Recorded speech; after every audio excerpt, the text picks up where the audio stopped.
So then, NASCAR at Las Vegas. Let's have a bit of a talk about it. It's going to be one of my one-take videos just because I'm still not 100%, as you can probably hear. But let's start off with the winner, Denny Hamlin. He got pole. He only led 9 laps on the day, but that's because, well, Chase Briscoe had a fantastic run. He led 57. He picked up the Xfinity fastest lap as well, and he had started second. The 2-tyre call at the end is what suffered, well, made him suffer a little bit towards the end of the race, and is why he ends up dropping back down to 4th place. But I still think he was the 3rd highest scorer points-wise on the day, so fair play to him on that one. What's interesting is all of the top 6 qualified in the top 10 in this race. So, yeah, Briscoe 4th. Kyle Larson was 2nd.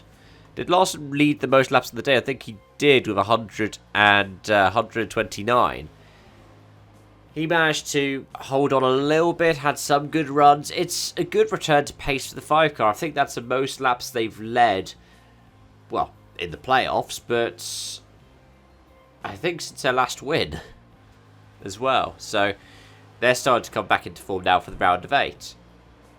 But the top 4 are all playoff drivers, or still in the playoffs, should I say, because Christopher Bell was in 3rd. He started 3rd. He did lead a single lap on the day, but he was just there or thereabouts. Avoided wrecks, even if you could argue that he probably caused the big one on the day. That one involving himself and SVG, and a couple of others as well, didn't it? Ty Gibbs. Ty Gibbs was one of the big ones. And briefly, I do want to mention SVG because he was running again in the top 10.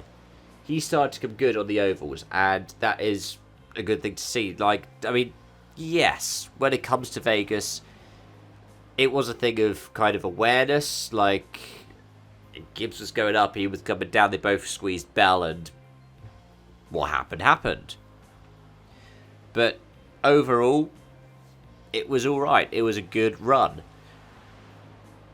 Likewise for Tyler Reddick, who's just been knocked out of the playoffs. He's been okay. Bubba Wallace did some good on the day as well, though. Pit road speeding penalty. He led 5 laps on the day, which was a fair run. Joey Logano led a lap. He gets 6th. That's going to be big for the playoff picture, though I don't think he picked up too much in the way of stage points.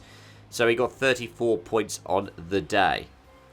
Behind him, Alex Bowman, who's also recently been eliminated, and then a top 10 for Kyle Busch. Kyle Busch has had an awful season.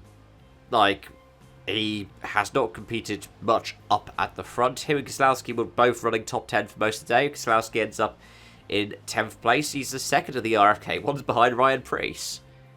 But Busch started 32nd. Keselowski started 34th. Cindric, who finished 11th, started 31st. There are lots of drivers who climbed up from per qualifying to get good race finishes in the end. There are also some drivers who just had rotten luck. Chase Elliott fell backwards at the end, ends up coming out of this in 18th place. At one point he was contending for the win, but yeah, tyre stop strategies, all of that kind of stuff ends up harming him a bit. Though not as bad as what happened to Paul Wooding and Byron while leading, which is he comes across a Ty Dillon, who is laps down, coming into the pits. Doesn't think he's coming into the pits and just rifles him. I'm glad that both drivers were okay. Because, yeah, Byron had a great run. He probably could have won on the day. But you can't expect somebody to be slowing down the way that Dillon is, not indicating that he's slowing down. I don't know, because I've been trying to figure out for all the people who've been talking about it. I did see it live as well. Whether or not Dillon actually indicated to his own team that he was pitting. But another playoff contender who had rotten luck was Ryan Blaney. Was it left front went down, then hard onto the wall, right front's gone, steering link's gone, he's out. He was out early on as well. It was stage 1, wasn't it? Lap 70. Really fell for him on that. Byron at least gets some stage points out today. He comes out of it with 19 points because it happened in stage 3. Blaney comes out with a single point. And that's going to be a big impact on the playoff picture as well, because it puts Blaney in last. Puts Byron below the cut line. Right now, there's one Chevy, all 3 Toyotas as the drivers in. Hamlin, yeah, he's going through to Phoenix. Well done to him. Really well done to him on that. He was one of my picks in the Championship 4. My other Championship 4 picks, I believe, wasn't it... I'm going to actually double check this quick because I'm pretty sure it was Blaney, Bell, and... Did I pick Larson or Elliott or Byron? I think I picked 2 Toyotas, 1 Ford, and 1 Chevy. Byron, Bell, Hamlin, and Blaney. That is still possible. However, 2 of my Championship 4 picks are now below the cut line. We'll see what happens in the next 2 races. Blaney's won both the next 2 races in their full dates. But yeah, Larson's 35 to the good, Bell's 20 to the good, Briscoe's 15 to the good. On the outside looking in, Byron's 15 out, Elliott's 23 out, Logano's 24 out, Blaney's 31 out. Anything could happen in Dega. It could even be that none of these guys win Talladega in the end.